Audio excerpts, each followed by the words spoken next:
Administration's made estimations about the future financial cost of war with the Taliban. So what will be the expense of the counter-terror operation to US taxpayers? And indeed, what are the major concerns over politically volatile spendings? Well, to answer these questions, let's go to Washington now. Talk to our correspondent there, Priya Sridhar, this morning. Hi there, Priya. So what are those recent budget projections for the war? And indeed, how's that news going down where you are?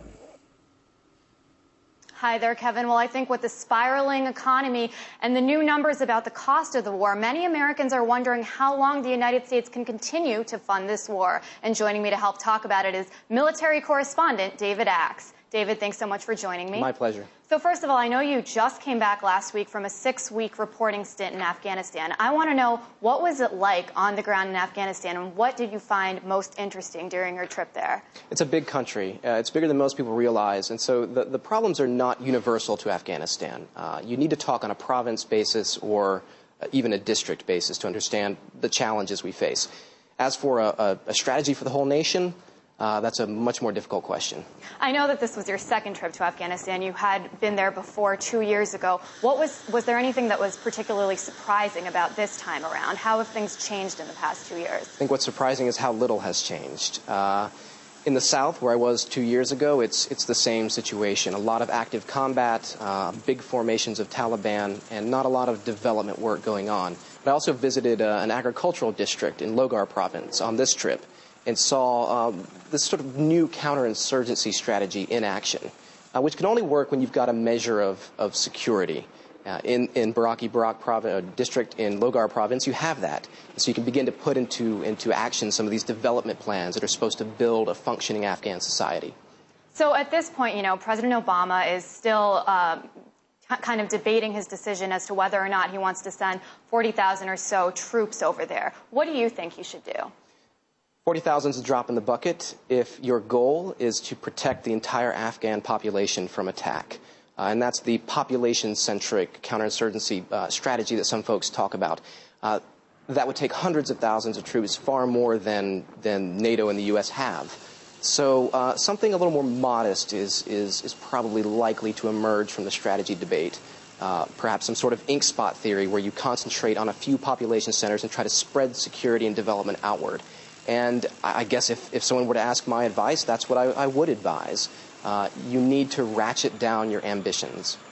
And, you know, right now it's been 8 years since the beginning of the war in Afghanistan, and there's growing disapproval for the war, growing dissatisfaction with the way that President Obama is handling the war. What would you say to the average American who hasn't been over to Afghanistan about what's going on in the country there from your experiences? It's important to appreciate the scale of the problem. First, the scale of Afghanistan itself. This is a country the size of Texas, but even more rugged than Texas. Mountainous in the north, like a desert in the south. This place is huge and populous. We don't even actually know how many Afghans there are, because no one can do a count. And you're also talking about a country that's essentially trapped in places in the Middle Ages. Very low technology still, people farming to feed themselves.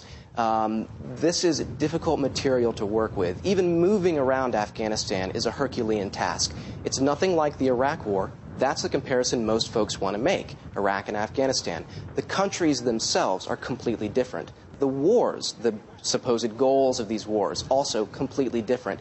Forget about Iraq. If you want to focus on Afghanistan, you need to start from scratch and understand the challenges and also come up with goals that are reasonable. And, you know, recently I interviewed Matthew Ho, and he was a former Army captain and State Department official who resigned in protest over the war in Afghanistan. From your experience interviewing troops over there, do you think that there's a growing faction who aren't agreeing with the mission over there?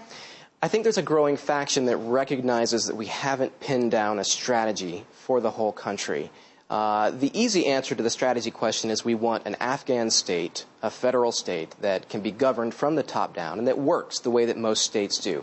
But that's not realistic. And most folks realize that the national government in Afghanistan, this is soldiers realizing this, just doesn't work. At the district level, at the province level, it's possible to get your hands around the problem and get some results, get some security, get some development going. At the national level, considering the depth of dysfunction there, it's a lot harder. Soldiers realize a national strategy probably not coming together the way we want it to. I'm not going to say that there's a morale problem or that soldiers are getting fed up, One soldier resigning does not represent the entire U.S. military or all of NATO. But people are beginning to appreciate the problems, especially at the national level. And I want to ask you about these new numbers about the cost of the war. I guess senior administration officials recently reported that it costs $1 million per year to send one soldier to Afghanistan. There was also numbers that said that if we had a complete withdrawal from Iraq, the United States would save $26 billion. But if General McChrystal gets his way and gets 40,000 more troops over in Afghanistan, it could cost up to $734 billion, which would be significantly higher than any military budget in the Bush administration. What do you think about that? Afghanistan is far away, landlocked, and like I said, it's a Texas-sized chunk of mountain. Getting into Afghanistan, moving around Afghanistan, dealing with the climate and the terrain, much more difficult than in Iraq. So I'm not surprised that the cost per soldier is perhaps higher. It is going to be an expensive conflict. It all depends, of course, on what we decide to do in Afghanistan. It may be that we settle on a strategy for Afghanistan that doesn't demand 40,000 more troops. I'm not sure that 40,000 is necessary to achieve a moderate amount of security and development in a certain number of places. So yes, it has a potential to be extremely expensive and to go on for a very long time. But it all depends on strategy. What do we choose to do? Well, certainly a lot of important issues on the table for President Obama as he's trying to work to make his decision. But for now, Kevin, it's back to you. Yes, really interesting points put forward there by David Axe. So thanks for that, Priya. We'll come back to you throughout the course of the night.